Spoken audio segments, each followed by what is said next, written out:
이사야 41장 8절부터 보겠습니다. 교재 4981페이지에 보시면 16절까지 요약이 되어 있죠. 이스라엘을 도와서 대적을 멸하게 하실 것을 언약하시는 예언하는 내용이 나타납니다. 바벨론은 멸하지만요, 이스라엘을 하나님께서 돌아오게 하고 또한 당신이 이제까지 보여주었던 것과는 다른 방식으로 당신을 직접 보여주시겠다, 이런 약속을 해주고 계십니다. 8절에 보시면 나의 종 너 이스라엘아, 나의 택한 야곱아, 나의 벗 아브라함의 자손아. 시적이죠. 이런 표현들이 시적으로 이렇게 표현이 되고 있습니다. 그만큼 가깝다라는 거죠. 가깝고 보여줄 당신의 존재를 더 확증하시겠다, 이런 말씀으로 보면 됩니다. 그리고 그 규모는 내가 땅 끝에서부터 너를 붙들며 땅 모퉁이에서부터 너를 부르고 내게 이르기를 너는 나의 종이라. 내가 너를 택하고 실어 버리지 아니하였다 하였노라. 그렇게 많은 범죄를 했음에도 불구하고 내가 버리지 않았다. 나는 여호와다. 그리고 바벨론에 가지만 바벨론에 잡혀가는 상황이 바로 내 이름을 더 드러내는 과정이기 때문에 그 상황에서 내가 없다고 하지 마라. 너희들의 고통을 내가 듣지 못한다라고 말하지 말라.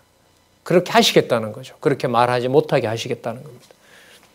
그래서 10절에 두려워 말라라고 합니다. 자, 여기 보면 이 문장의 특징이 바로 내가라는 게 강조가 되죠. 내가 너와 함께 함이니라. 놀라지 말라. 나는 내 하나님이 됨이니라. 내가 너를 굳세게 하리라. 참으로 너를 도와주리라. 참으로 나의 의로운 오른손으로 너를 붙들리라. 11절 보라, 내게 노하던 자들이 수치와 욕을 당할 것이고 너와 다투는 자들이 아무것도 아닌 것 같이 될 것이며 멸망할 것이다. 아무것도 아닌 것들이죠. 아무것도 아닌 것들, 그렇게 취급하겠다는 겁니다. 그래서 그 에베소서에 보면 그게 나오죠. 세상 위에 교회가, 교회 위에 그리스도가 이렇게 통치하게끔 되어 있잖아요. 그래서 우리가 이 성경을 구조대로 공부하는 것은 세상을 볼 때 창조주 하나님 중심으로 본다, 우리 이런 말 많이 하잖아요. 그게 막연한 얘기가 아니고요.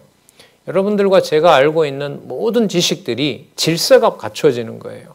예를 들면 우리 언약과 성취 섭리도에 보면 가장 중요한 개념이 여호와 계시잖아요. 그 여호와라는 이름이 제일 상위에 있는 개념이 된단 말이죠. 그 차서가 있는 거예요.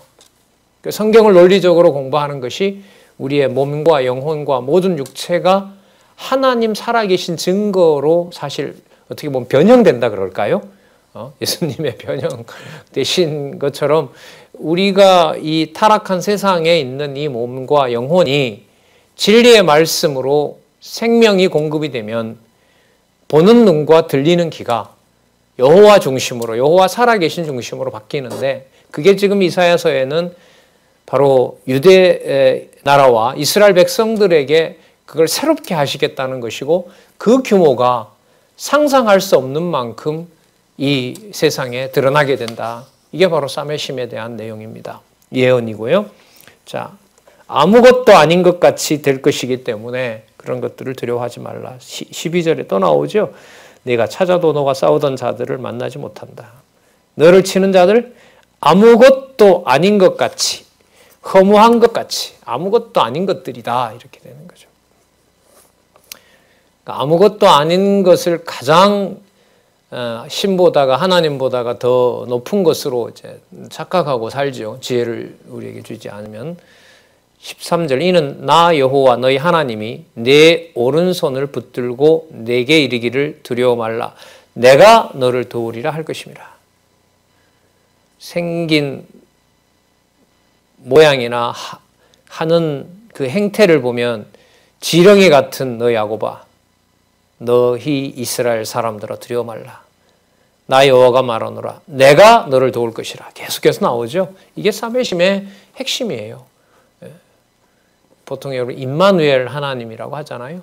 그 임마누엘 하나님, 우리 이사야서 7장, 9장, 11장과 이게 연관이 돼야 되는 겁니다. 다 그렇게 공부하고 계시겠지만 그 바탕 위에서 지금 이 말씀을 하고 계십니다. 내가 너를 도울 것이라. 내 구속자는 이스라엘의 거룩한 자니라. 보라, 내가 너로 날카로운 세타작 기계를 만들겠다. 그래서 나머지 모든 그 찌꺼기들을, 겨들을 전부 알곡에서 골라내도록 할 것이다. 내가 함께 할 것이다. 16절 중간에 보면 너는 여호와로 인하여 즐거워하겠고 이스라엘의 거룩한 자로 인하여 자랑하리라.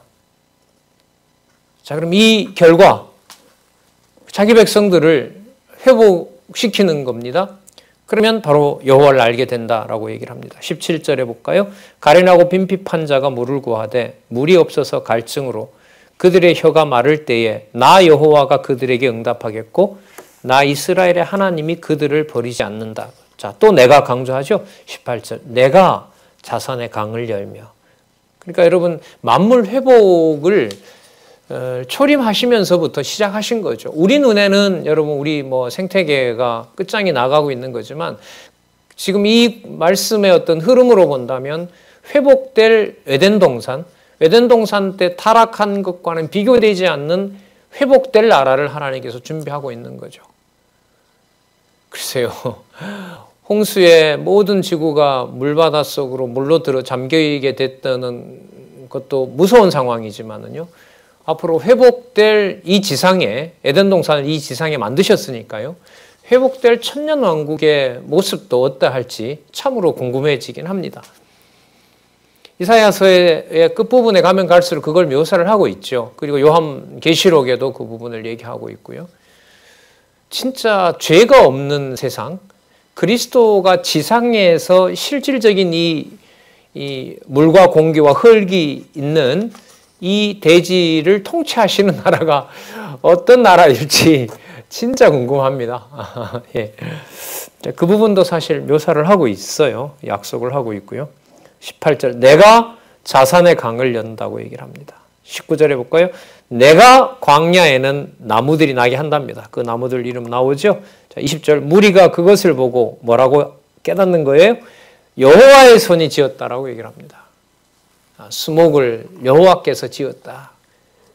지었다. 그러니까 중간에 그 여호와의 이름을 훼손하는 것들, 여호와의 이름을 가려놓고 자기가 주인 행세했던 것들, 그런 것들이 전부 없어지게 만든다는 거예요.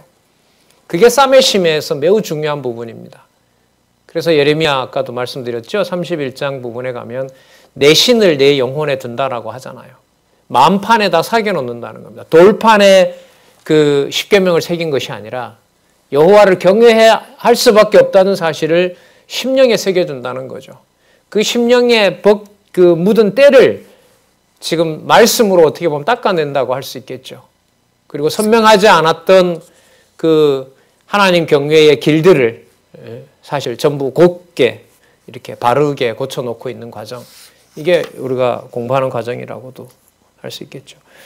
나 여호와가 그들에게 응답하겠고 나 이스라엘의 하나님이 그들을 버리지 아니할 것이라. 얘기 읽었죠? 자, 20절 죄송합니다. 여호와의 손이 지은 바요 이스라엘의 거룩한 자가 창조한 바인 줄 알며 헤아리며 깨달으리라. 여러분 분명하죠? 사메심이 뭔지. 사메심은 여호와 하나님께서 하시는 일을 알고 헤아리고 반드시 깨닫게 되는 것. 여호와 하나님에 관한 지식이 충만한 것. 이게 바로 사메심의 내용입니다. 그러면 실체적 언약의 범위와 내용과 성질이 다 드러나죠. 자, 하나님이 준비하는 하나님의 백성. 그리고 수목까지도 당신이 직접 관리하는 바로 그런 땅의 풍요로움. 그리고 반드시 당신이 왕이 되셔서 통치하는 나라. 그걸 계시하도록 메시아를 아들을 보내시는 거죠. 자, 그런데 무엇과 비교하냐 하면은요. 그러니까 우상 따라가지 마라. 우상을 섬기지 마라. 바벨론이 저렇게 거대한 상을 세우잖아요. 그 바벨론이 4, 50m 되는 거대한 우상을 만드는데 거기에 그 잡혀간 다니엘의 친구들이 그 무릎 꿇지 않아서 이제 불에 들어가고 하는 일도 벌어지잖아요. 그런 거 저거 참신 아니다.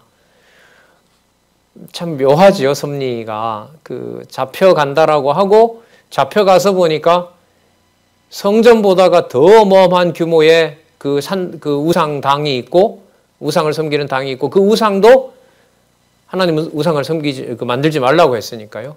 수십 메다 되는 우상이 바벨론에 떡 서 있는 걸 봤을 때 포로로 끌려온 이 신세가 얼마나 주눅이 들겠어요? 그러나 이미 200년 전에 약속한 그 이사야서의 말씀으로 보면 아까 뭐라고 나왔냐면 아무것도 아닌 것들이라고 나왔었죠. 자, 그걸 나중에 깨닫게 되겠죠. 자, 보겠습니다. 41장 21절에서부터 29절. 우상을 섬기는 바벨론을 쳐서 멸하시는 언약을 예언합니다. 자, 제1계명을 여호와께서 관리하신다 그랬죠. 제2계명도 마찬가지고요. 자, 21절에 나 여호와가 말하노니 너희 우상들은 소송을 일으키라. 그래, 우상들 한번 다 모여서 나한테 한번 달려들어 봐라.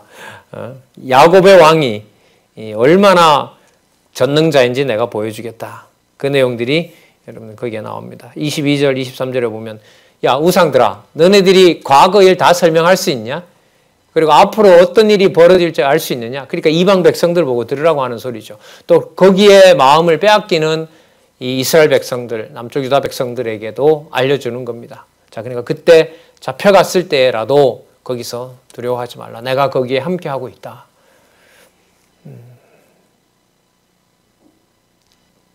23절 후레사를 진술하라. 미래사를 한번 얘기해봐라. 이 우상들아. 네가 신됨을 우리가 알리라. 그래, 미래일을 얘기한다면 내가 너를 신으로 인정해 줄게. 이렇게 조롱하는 이 광경으로 묘사를 하고 있습니다. 24절 과연 너희는 아무것도 아니며 무상이죠. 너희 일은 허망하며 너희를 택한 자는 가증하니라. 그래서 25절 내가 한 사람을 일으켜 북방에서 오게 하며 내 이름을 부르는 자를 해돋는 곳에서 오게 하였나니. 여러분 고랬습니다. 그가 이르러 방백들을 회산물 점토같이 흙덩이같이 토기장이의 진흙같이 밟아버릴 거다. 26절 누가 처음부터 이 일을 우리에게 고하여 알게 하였느냐. 이렇게 계획한 자가 있느냐? 없다는 거죠.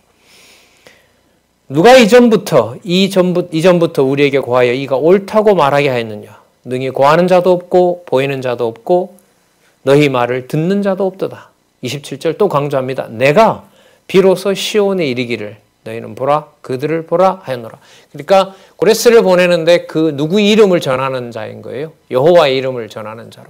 다윗 왕가에서 나온 자도 아닌 그를. 바로 혈통을 넘어선다는 거죠.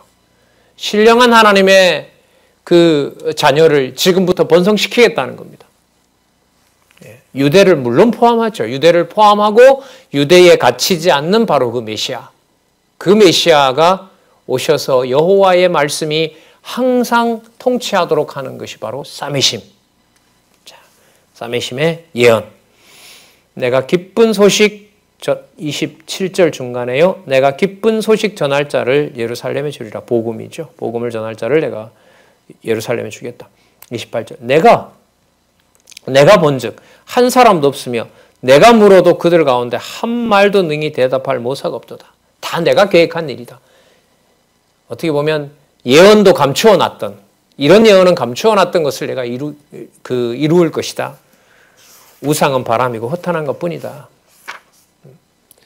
자, 이 일을 바로 여호와께서 고레스를 세워서 하시고 하나님의 이름으로 성취한다는 사실을 알려줍니다. 42장 1절 소개하죠. 9절까지 고레스로 공의를 베풀어 예언을 이루실 것을 예언합니다. 내가 붙드는 나의 종. 여기 잘 보세요. 소개하고 있습니다. 내 마음에 기뻐하는 나의 택한 사람을 보라. 내가 나의 신을 그에게 주었은즉 그가 이방에 공의를 베풀리라. 여러분 이게 이렇게 되면 좋을 것 같아요. 여러분 우리 앞부분에 그 때리심에 대한 예언의 7장과 9장과 11장에 메시아 언약이 나왔잖아요. 지금 42장의 이 후반부에 싸매시는 데 오면 그걸 고레스를 지목을 해요. 자, 고레스를 지목한 데에서 고레스에 빠지면 안 되는 거고요. 7장, 9장, 11장에서 얘기했던 그 메시아를 유대인들이 생각하는 범위를 넘어서 오시는 하나님의 이름으로 오실 메시아로 지금 소개하고 있는 거예요. 그리고 이렇게 되는 거죠. 보내실 인물은 고레스인데 고레스에 담겨 있는 모든 이름 관리는 여호와께서 하세요. 그럼 여호와께서 하신다라는 말은 육신적으로 오는 고레스에게 누구의 모습이 드러나는 거죠? 메시아의 모습이 드러나는 거예요. 어디에서 밝혀놨던 7장, 9장, 11장에서 특히 그 9장에서 밝혀놓았던 부분이 있죠. 어마어마한 내용들이 나오잖아요. 전능하신 하나님이라 영존하신 아버지라 뭐 세상에서 그 어떤 연관지어서 설명할 수 있는 그런 개념들이 아니잖아요. 그 개념을 그렇게 약속하셨던 내용을 고레스를 통해서 이루시기 때문에 고레스라는 인물에 맞춰서는 안 되겠죠. 그러나 분명히 고레스를 보내주셨고 고레스를 통해서 하는 모든 일이 지금 여기 읽었던 것처럼 당신이 하신다. 내가 나의 신을 그에게 줬다라고 얘기를 하죠. 여러분 이게 바로 그 성령의 사역입니다. 그러니까 늘 말씀드리죠. 그 교회라고 하는 것이 얼마나 엄격하고 무서운 곳인지 내 피붙이고 내가 함께하는 잘하는 사이라고 하는 게 유대인들이 그렇지 않겠습니까? 저 지파 내가 잘 알지. 이 지파 우리 지파야. 이 유다 지파지. 어느 지파보다 뛰어난. 이게 아니라는 거예요. 하나님께서 지금 여기 준비하고 계신 그 실체적인 언약에 당신의 이름을 담아둘 성전, 교회, 하나님 나라. 이거는 굉장히 귀한 겁니다. 거룩한 데고요. 함부로 훼손할 수가 없고요.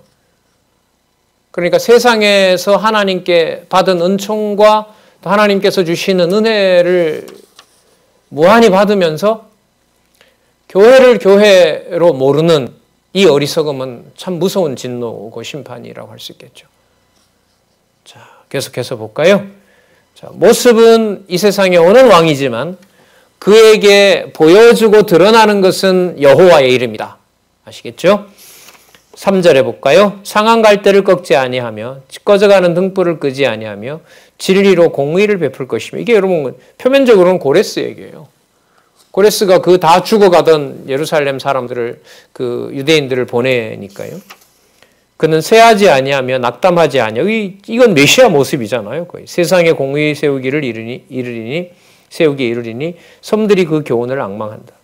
하늘을 창조하여 펴시고 땅과 그 소산을 베푸시며 땅 위의 백성에게 호흡을 주시며 땅에 행하는 자에게 신을 주시는 여호와 하나님께서 수식어 길지요?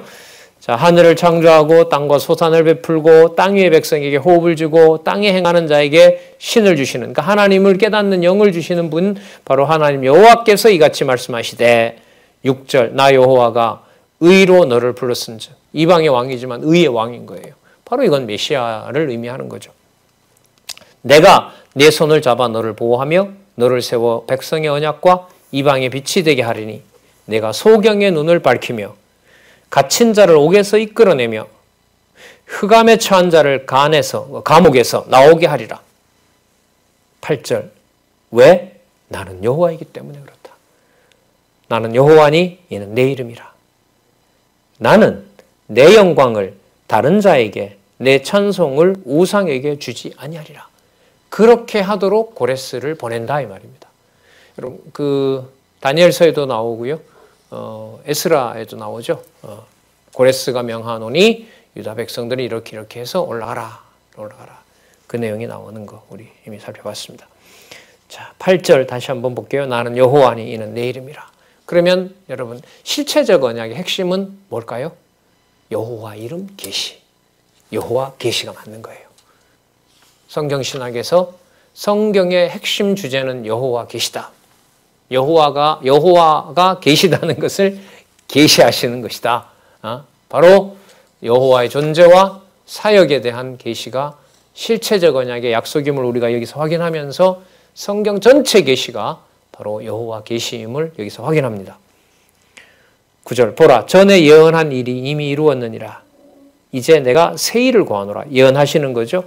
그 일이 시작되기 전이라도 너희에게 이르노라. 그때 성취될 때 여호와 하나님을 경외케 하려는 거죠.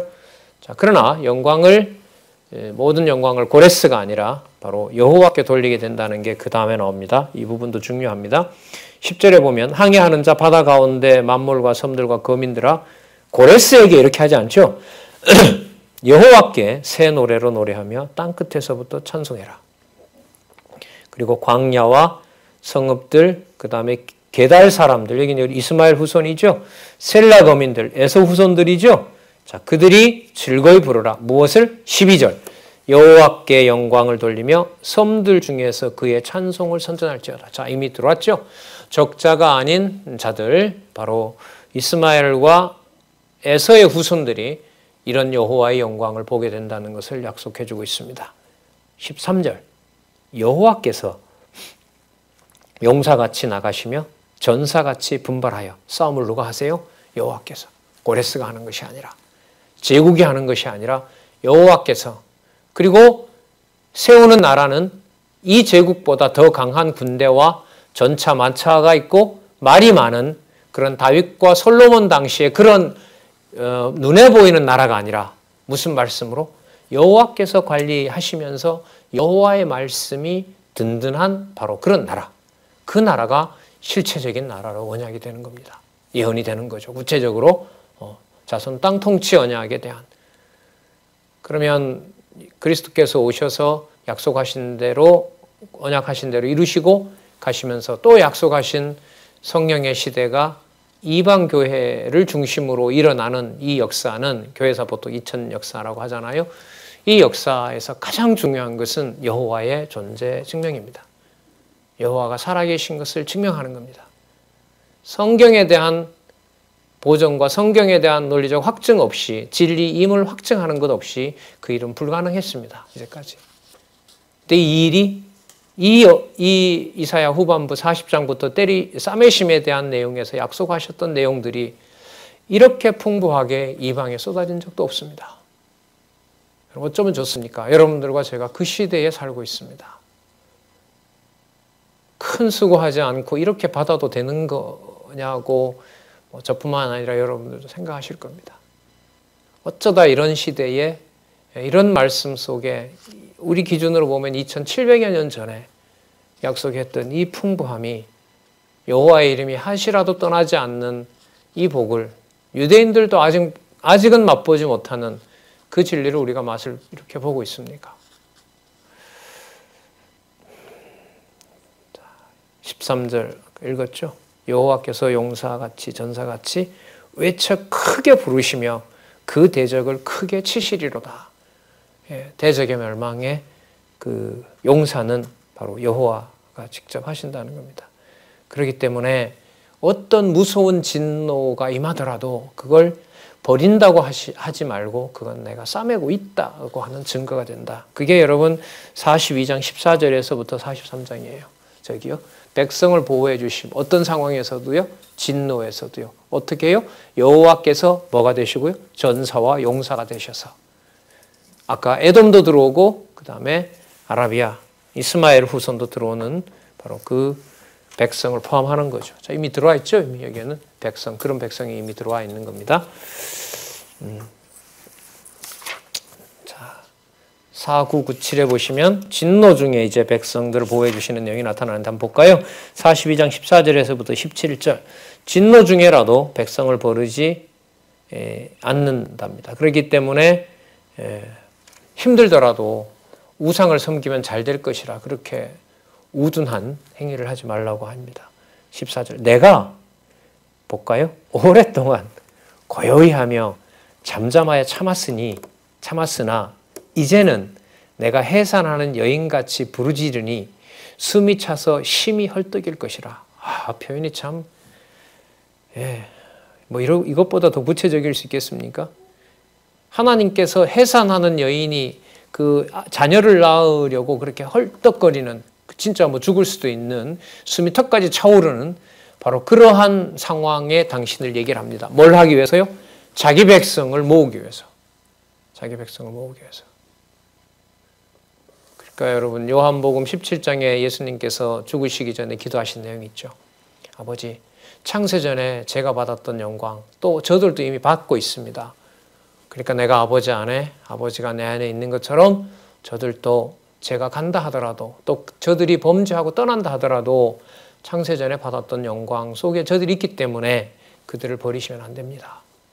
이게 여러분 구약과 무관하지 않죠? 이미 하나님께서 하나님 자녀에 대한 그 자비, 언약, 이것을 이미 여기서 선지서에서 이제 이미 이렇게 드러내고 계신 겁니다. 그걸 그리스도가 그대로 받아서 확증을 해주신 거죠. 15절, 내가 큰 산과 작은 산을 황무케 하겠다. 16절, 내가 소경을 그들이 알지 못하는 길로 인도하며 그들이 알지 못하는 첩경으로 인도하며, 소경 보고 눈 뜨라고도 안 해요. 자기가 업고 가겠다는 거예요. 하나님 자신이. 내가 옮겨주겠다.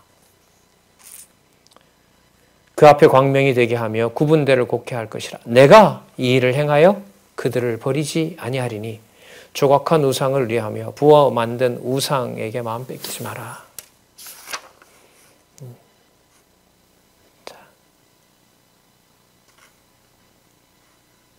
그러면 우리가 왜 이렇게 끌려갔습니까? 때가 너무 많이 묻어서 나한테 범죄했던 그 몸에 때를 좀 내가 벗겨내야 되고, 그 냄새나는 우상의 냄새를 내가 좀 치워야 되기 때문에 너희들은 일시적으로 일단은 그 몸에 있는 그 진노를 좀, 몸에 진노를 당해야 된다. 그것이 바로 때리는 것이 아니고, 때려서 죽이려는 것이 아니라 하나님의 것으로 싸매어주는 과정이다. 그게 그 다음에 나옵니다. 42장 18절에서부터 25절. 듣거나 보지 못하는 백성에게 진노를 예언하며 책망합니다. 물론 그것도요, 뒤에 가면 나오지만 내가 그렇게 했다고 합니다. 내가 지혜를 주지 않아서 그런 일이 생긴 것이다. 우상에다가 내가 맡겼다. 이렇게 얘기를 합니다. 하나님 이렇게 어떻게 우리를 선택해놓고 이렇게 하실 수가 있습니까? 라고 물으면 이제 그런 비유가 나오죠. 토기장이 주인에게 변명할 수 있느냐? 할 수 없지 않느냐? 너희들은 오히려 너희들이 창조주가 되려고 했다. 이제는 그렇게 하지 않겠다. 이렇게 얘기하십니다. 18절, 너희 귀머거리들아 들으라. 너희 소경들아 밝혀보라. 소경이 누구냐? 내 종이 아니냐? 그러니까 나를 그렇게 알려줬는데 듣지 못하는 자가 다름 아닌 바로 너희들이었다. 누가 나의 보내는 자의 사자같이 귀머거리냐? 그러니까 하나님의 이름을 전하는 자로 세웠는데 바로 그 자가 하나님 말씀을 못 듣게 됐다는 거죠. 그가 귀머거리라는 겁니다. 누가 나와 친한 자같이 소경이냐? 가장 친한 자가 가장 여호와를 모르게 된다는 겁니다. 누가 여호와의 종같이 소경이겠느냐? 20절, 내가 많은 것을 볼지라도 유의치 아니하며 귀는 밝을지라도 듣지 아니하는도다. 그래서 거기 잡혀가 있다. 멸하려고? 아니다. 내가 싸매어 주려고 그런다. 그리고 이제는 내가 직접 관리한다. 그리고 저 끝에서부터 이 끝까지 내가 다 모을 것이다. 여호와의 지식이 분명히 선다. 내가 안다. 내가. 이 비밀이 여러분 육의 몸을 입고 처녀의 몸에서 잉태하신다는 것을 이미 7장에서 약속을 해주고 있잖아요. 그럼 여러분 7장에 우리가 살펴봤던 주석을 유의할 필요가 있죠. 그 7장에 보면 처녀가 잉태하여 아들을 낳는다는 사건이요, 유다 민족의 회복과 함께 일어나는 메시아에 대한 언약, 이렇게 되거든요. 처녀 잉태인 거예요. 그러니까 바벨론에게 잡혀가는 것이 무슨 일이 시작이 된 거죠? 처녀가 잉태하여 아들을 낳는 유다 민족의 회복이 일어나는 일이 진행되는 거예요. 그게 사메심이에요. 다시요. 7장에 나타난 처녀가 잉태하여 아들을 낳는다는 사건은 거기 꿀을 먹는다 그러고 버터를 먹는다 그러잖아요. 유대민족이 바벨론에 잡혀가서 육신적인 세상적인 모형적인 것들을 끝을 내면서 지금 40장 이후로 보는 것처럼 유대 백성이 바벨론에서 뭐가 되고 있는 거예요? 그러니까 회복이 되고 있는 거예요. 그럼 그 회복이 되고 있는 것을 육신적으로 어떤 왕을 보내서 그렇게 하겠다는 거거든요. 그게 바로 고레스예요. 그 고레스처럼 처녀가 잉태하여 아들을 낳는 일이 벌어지는 겁니다. 그러니까 사메심에 해당하는 내용의 바벨론으로 잡혀간 상황은 7장에서 약속했던 처녀가 잉태하여 아들을 낳는 사건이 이미 뭐하고 있는 것이다? 진행하고 있는 것이다. 그가 어떤 자이냐?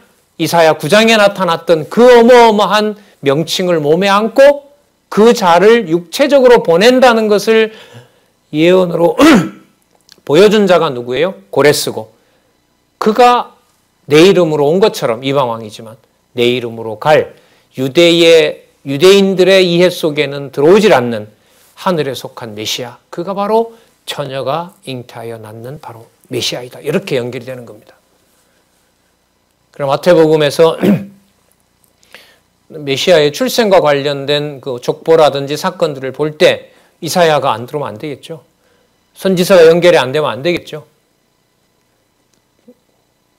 부끄러운 얘기고 참 그런 얘기입니다. 너무나 몰랐습니다. 이런 부분은 우리가. 이사야서 선지서 부분에 대한 거 그때 강의하면서도 말씀드렸지만 취약하다 보니 마태복음은 뭐 쉽고 복음서는 쉽고 구약은 어렵다 이런 말을 우리도 하는 그런 일들이 있었죠. 아니요, 그렇지 않습니다. 이렇게 여러분 단단한 베이스를 이 기초를 놓으면서 이 바탕 위에 메시아를 보내시는 겁니다. 이미 시작하고 있고요. 준비하고 있는 거고요.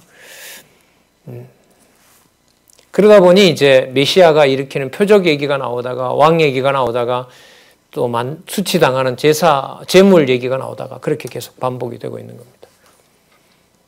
23절 볼까요? 42장 23절. 너희 중에 누가 이 일에 귀를 기울이겠느냐? 누가 장례사를 삼가 듣겠느냐? 누가 듣겠어요? 그런데 24절 보세요. 야곱으로 탈취를 당케 하신 자가 누구냐? 자, 하나님 하셨다 그래요. 이스라엘을 도적에게 붙이신 자가 누구냐? 여호와가 아니시냐? 내가 했다고 하잖아요. 그런데 이제는 그 몸 가지고는 하지 않겠다는 거예요. 한 번도 이제는 너희들을 버리지 않겠다. 내가 이젠 관리하겠다. 백성들이 그 길로 행치 아니하며 그 율법을 순종치 아니하였도다. 그래서 맡겨놓은 거죠.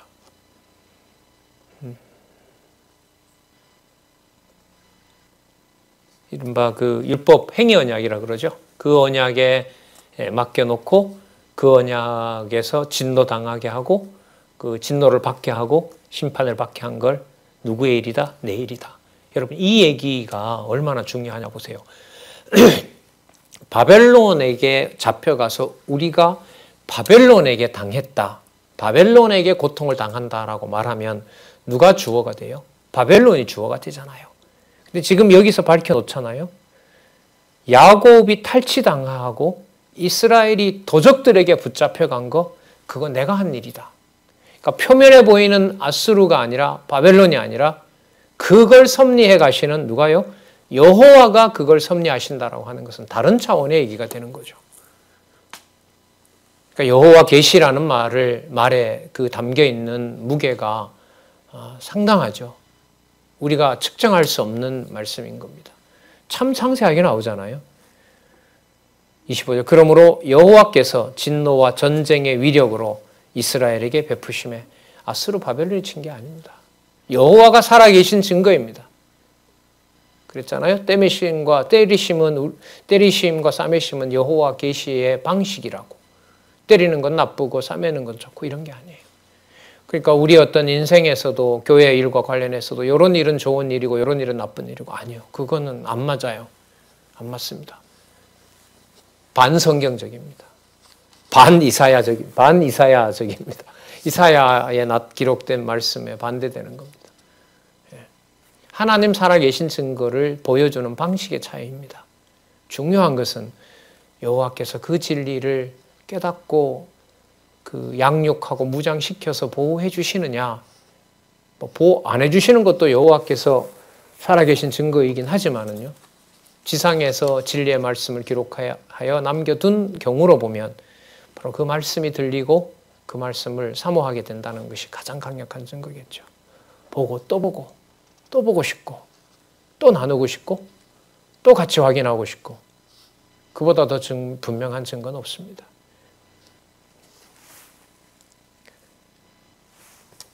그러므로 여호와께서 진노와 전쟁의 위력으로 이스라엘에게 베푸심에 그 사방으로 불붙듯 하나 깨닫지 못하며 몸이 타나 마음에 두지 아니하는도다.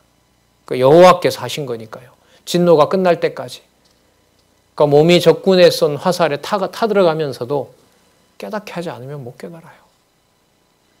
여러분 이런 건 이해할 수가 없죠. 이런 말은 없어요, 세상에. 자식이 자식을 부모가 여러분 손찌검을 하면서 매를 들면서 때리면서 여러분 내가 너를 사랑한다. 죽을 지경까지 때리면서 그 말이 되나요? 이 세상에서? 그렇게 말을 할 수가 없죠. 창조주와 생명을 주관하시는 하나님이 아니면 그런 말을 할 수가 없어요. 그래서 여러분 이게 싸매심인 거예요. 누가 기억나게 된다는 거니까요. 여호와께서 여호와의 이름, 내 이름, 바로 그 여호와가 기억나게 된다고 하니까요.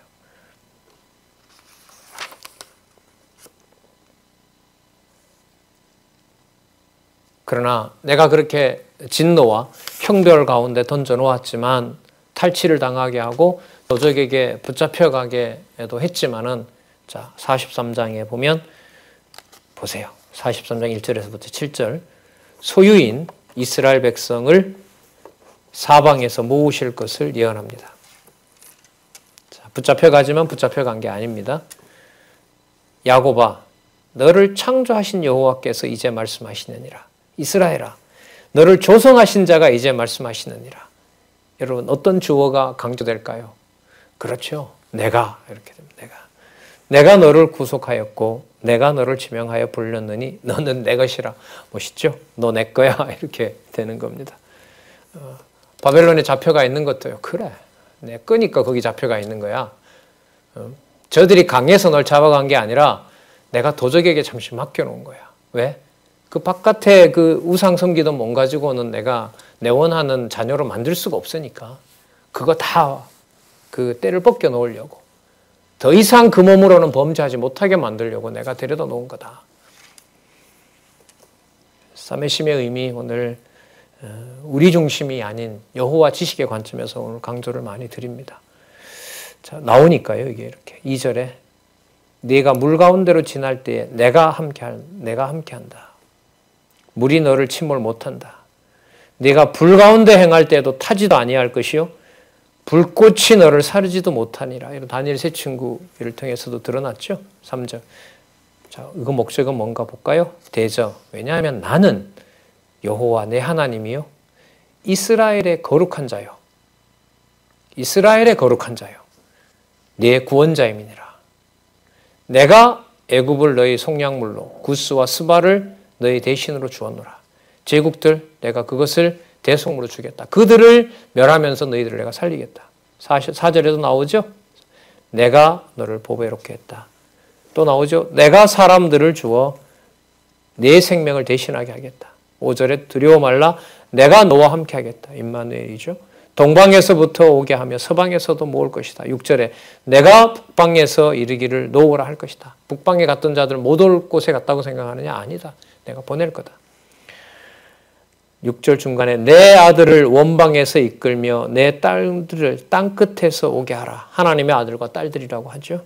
7절 내 이름으로 일컫는 자는 내가 내 영광을 위하여 창조한 자를 오게 하라. 왜냐하면 그들은 내가 지었고 내가 만들었기 때문에 그렇다. 예. 새로운 백성, 원방에서 오는 아들과 딸들, 진짜 땅끝에서 오는 아들과 딸들, 그들을 다 불러 모으겠다는 겁니다. 이게 바로 여러분 2000년 교회사입니다. 진리의 말씀을 한때는 1000년 동안이나 여러분 꽃피지 못하게 여러분 토양에다가 썩게 했다가 그게 여러분 발화하여 종교개혁을 통해서 그 바른 말씀이 그나마 성경의 진리가, 성경 진리가 여러분들과 저희들 손에 이렇게 지금 쥐어져 있는 겁니다.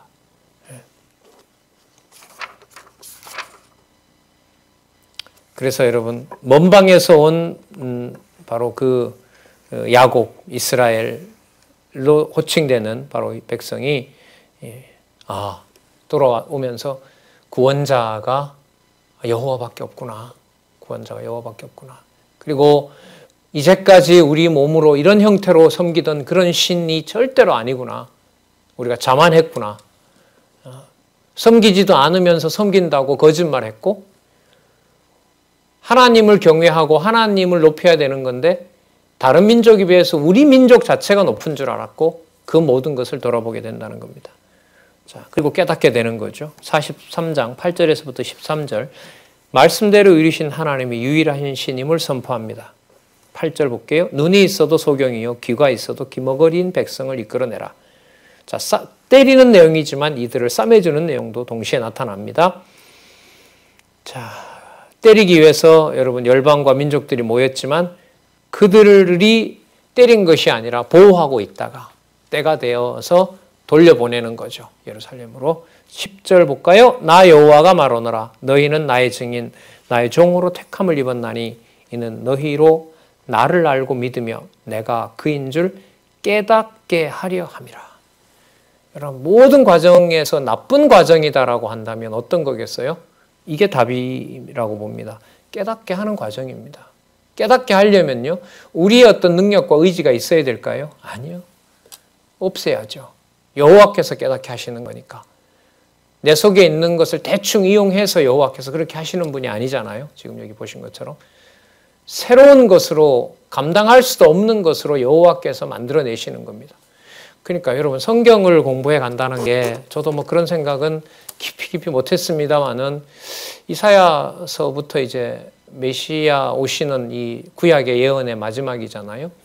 언약의 마지막인 이 부분을 보면서 하나님께서는 그리스도를 보내시면서 어떤 자손, 어떤 땅, 그리고 어떤 통치를, 그것도 눈에 보이는 게 아니라고 했는데, 분명히 눈에 보이는 차원이 아니라고 했는데 어떤 걸 이렇게 계획하실까? 그리고 그게 아담에게 처음 지어놨던 것도 참 아름답다고 묘사가 되어 있는데 그것도 아니라고 얘기를 하는데 더 좋은 것이고, 또 앞으로 천년왕국도 오지 않았는데 여전히 악이 지배하고 악의 세력이 더 횡행하는데, 하나님의 교회는 2000년 교회사 동안 짓밟혔던 일이 상당한 일인데 여기에 무슨 어떤 귀하고 신령한 것과 차원 높은 것이 있을 수 있는 건가? 그 질문을 이 선지서를 공부하면서 이제 던질 수밖에 없는 거죠. 왜? 그리스도 오시면서 바로 가면서 이방인에게 주어지는 복음, 그야말로 실체적인 언약 속에 우리를 들어놓기 때문에요. 예. 그렇게 보다 보니까 이 선지서에서 드러나는 어떤 이런저런 표현들 속에 3대 언약과 연관된 표현들이 중심을 찾게 되죠. 이렇게 고귀하게 만든다는 건가? 여러분, 그게 의심스러워서 그런다기보다가요, 너무 차원이 높은 어떤 일들이 벌어지는 거니까요. 그래서 여러분, 보이지 않는 여러분들과 저에게 함께 하시는 성령의 역사, 성령의 교통하게 하시는 역사에 좀 민감한다 그러나요? 그게 말씀과 더불어서 일어나고 있는 거죠. 내 기준으로 뭔가 교회라는 것으로 접근 못하게 해놓으시는 거예요, 여호와께서. 하지만 못하게 하는 것이 아니라 여호와께서 하시는 거예요. 그게 가정교회에서부터 보여주시는 비밀이더라고요. 육신의 혈통이 그대로 존재하고 부부가 살아있고 자녀들이 온전하게 무슨 3대가 이런 문제가 아니에요. 그런 문제가 아니에요. 그걸 훨씬 뛰어넘는 문제예요. 자, 계속해서 볼게요. 굉장히 길게 설명을 하죠. 이 고레스 보낼 준비를 하시면서 이 싸매시는 내용을 아주 상세하게 또 그리고 많이 강조합니다. 11절 나는 여호와라. 나 외에 구원자가 없느니라. 아까 절대자, 유일하신 창조주. 12절 내가 고하였으며 구원하였으며 보였고 본인이 말씀하셨고 본인이 이루셨고 그 이루는 것을 본인이 보여주셨고 너희 중에 다른 신이 없나니 그러므로 너희는 나의 증인이요 나는 하나님이라. 여호와의 말이니라. 여러분, 참 쏟아내십니다, 여호와께서. 13절 과연 태초부터 나는 그다. 내가 창세전부터 있었던 여호와다. 그걸 이제 내가 드러내 보여주겠다. 너희들을 육체로 생각할 수 있는 그런 신이 절대로 아니다. 그걸 내가 전부 없애버리기 위해서 바벨론에 맡긴 것이다. 죽이려는 것이 아니고. 그러면 여러분, 에덴 동산을 맡긴 게 죽이려는 게 아니었죠. 박탈한 게 아니었죠. 그래서 여러분, 그 개론에 보면 그 제목이 에덴 동산에서 타락하는데 뭐라고 나오죠? 언약 자손 보호. 언약 자손 보호의 방법이 에덴 동산에서 내가 쫓아버리는 겁니다. 언약 자손의 보호가 언약 자손을 싸매는 일이 언약 자손의 범죄를 깨닫게 하기 위해서 바벨론에 보내는 겁니다. 13절 과연 태초부터 나는 그니 내 손에서 능히 건질 자가 없도다. 내가 행하리니 누가 막으리요. 여러분 13절에 우리가 말하는 여호와의 존재와 사역이 나오죠. 태초부터 나는 그니 내가 존재했다. 언제? 태초부터. 창조 때부터. 창조를 계획한 자가 나다. 만세전에. 그 손에서 능히 건질 자가 없다. 사역으로 넘어가죠. 내가 행하리니 누가 맡겠노. 내가 한다 이 말이죠. 그러니까 여호와의 존재와 사역, 그걸 드러내는 것이 바로 여호와의 속성 이렇게 됩니다.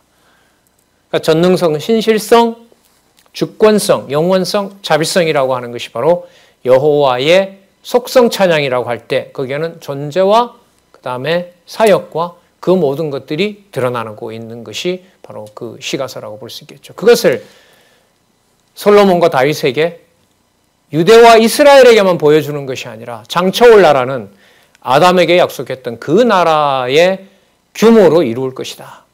그게 여러분 지금 이사야서에 나오는 거예요. 그러니까 시가서 없이 이사야서 보시면 죄송합니다. 안 됩니다. 어느 장도요? 어떤 장도? 그러니까 매 단락마다 이렇게 본문을 나누고 주석을 했잖아요. 매 단락마다 시가서가 들어가지 않는 장이 없다는 겁니다. 구체적으로도 말씀드렸죠. 다윗과 솔로몬에게 보여준. 자기네들이 왕이 아닌 도대체 어떤 모습으로 여호와의 이름을 가지고 올 메시아일까? 그 어떤 확신 속에서 하나님이 어느 정도 보여준지 모르지만 창세전까지 솔로몬은 보여줬잖아요. 그 다윗에게도 보여줬죠. 그 메시아의 그 도래, 메시아의 임재, 메시아의 강림을 보여줬단 말이죠.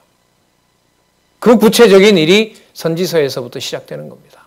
이사야서에서 이렇게 많은 내용에서 드러나고 있는 겁니다. 자, 그래서 대적이 그 반드시 소멸되고 이제부터 일어날 일들은 대적에게 또 맡기는 일이 안 벌어져요, 이제는. 아시겠어요? 그러니까 대제국들이 멸망해 가잖아요. 대제국들이 멸망해 간다는 말은 하나님의 택한 백성들을 시온으로 불러서 예루살렘에서부터 복음을 듣는 백성들이 생길 때 이제는 제국에 끌려가는 그런 규모가 아니에요. 그런 방식이 아니에요. 끌려가도 상관없어요. 죽어도 상관없어요. 그러한 백성을 만드시겠다는 거예요. 선지서에서 약속하고 있는 내용이. 그래서 그리스도가 뭐라 그래요? 살아서 나를 믿는 자는 영원히 죽지 않겠고 이런 말씀하시잖아요. 죽어도 죽는 게 아니에요. 그러니까 신령한 자손을 준비하고 계신 여호와의 계획이 이 지금 이사야서 40장에서부터 나타나는 이 부분은 진짜요. 억지로라도 전 다 외우고 싶어요. 왜요? 중간에 굉장히 중요한 연결고리니까. 그리스도가 이걸 벗어나서 사도들이 이걸 여러분 벗어나서 다른 말씀을 하시는 게 아니란 말이에요. 분량도 많고요. 그래서 좋지요. 분량이 많아서 공부하기가 힘드신 거예요. 너무 힘이 들어서 분량이 많아서 이사야서를 공부 못했던 거예요. 이젠 그렇지 않으시겠죠. 자, 또 나와요. 볼까요? 43장 14절에서부터 21절. 바벨론을 멸하고 이스라엘 땅을 회복하실 것. 세일로 얘기를 하세요. 한번 볼게요. 너희 구속자여 이스라엘의 거룩한 자 여호와가 말하노라. 너희를 위하여 내가 바벨론에 보내어 모든 갈대아 사람으로 자기들의 연락하던 배를 타러 도망하여 내려가게. 바벨론 앞은 200년 후의 일입니다. 바벨론 멸망시킬 것이다.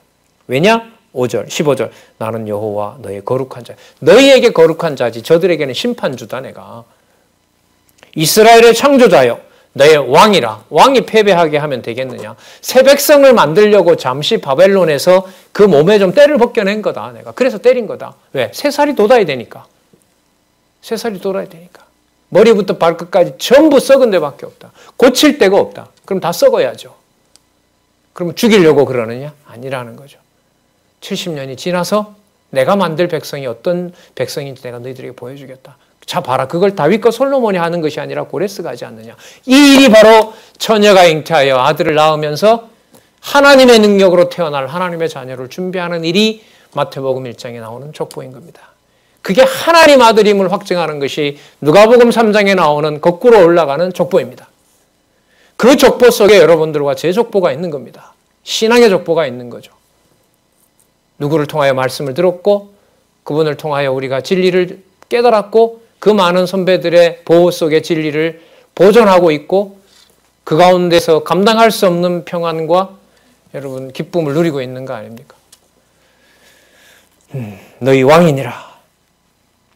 바다 가운데 길을, 물 가운데 첩경을 내고 병거와 말과 군대의 용사를 이끌어내어서 그들로 일시 엎드러져 일지 못하고 소멸하기를 꺼져가는 등불 같게 한 나 여호와가 말하노라. 내가 했다. 고레스가 했다고 안 하죠? 예, 고레스가 했다. 고레스라는 인물은 여호와의 사역이 창세전에 준비되었고 이스라엘 백성들이 상상할 수 없었던 규모라는 하늘에 속한 일임을 강조하기 위한 인물로 보시면 되겠죠. 18절 너희는 이전 일을 기억하지 말고 그렇게 처참하게 맞았던 거 기억하지 마라. 옛적 일을 생각하지 말라. 보라 내가 새 일을 행하리니 큰 개념이죠. 새 일을 행하리니 실체와 관련된 이제 나타낼 것이라. 너희가 그것을 알지 못하겠느냐? 정령이 내가 광야의 길과 사막의 강을 내리니. 여러분 세례요한이 한 거 아닙니다. 여호와께서 여호와의 길을 평탄케 하신 겁니다. 20절 장차 들짐승 곧 실랑과 및 타조도 나를 존경할 것은 이거는 어떻게 보면 에덴 동산 회복까지 가는 겁니다. 저기 있죠. 천년왕국 회복까지. 내가 광야의 물들을 사막의 강들을 내어 내 백성 나의 택한 자로 마시게 할 것임이라. 이 백성은 내가 나를 위하여 지었나니 나의 찬송을 부르게 하려 함이니라. 그래서 바벨론에 잡혀가게 된다. 때려서 죽이려는 것이 아니고 새로 지어서 새 일 가운데 처녀가 잉태하여 날 그 메시아의 왕국에서 통치를 받는 백성으로 만들기 위한 일이 시작이 된 겁니다. 예수님 오시기 700여 년 전에 이렇게 구체적인 예언과 함께 잠시 우리 쉬셨다가요. 43장 22절부터 다시 하겠습니다.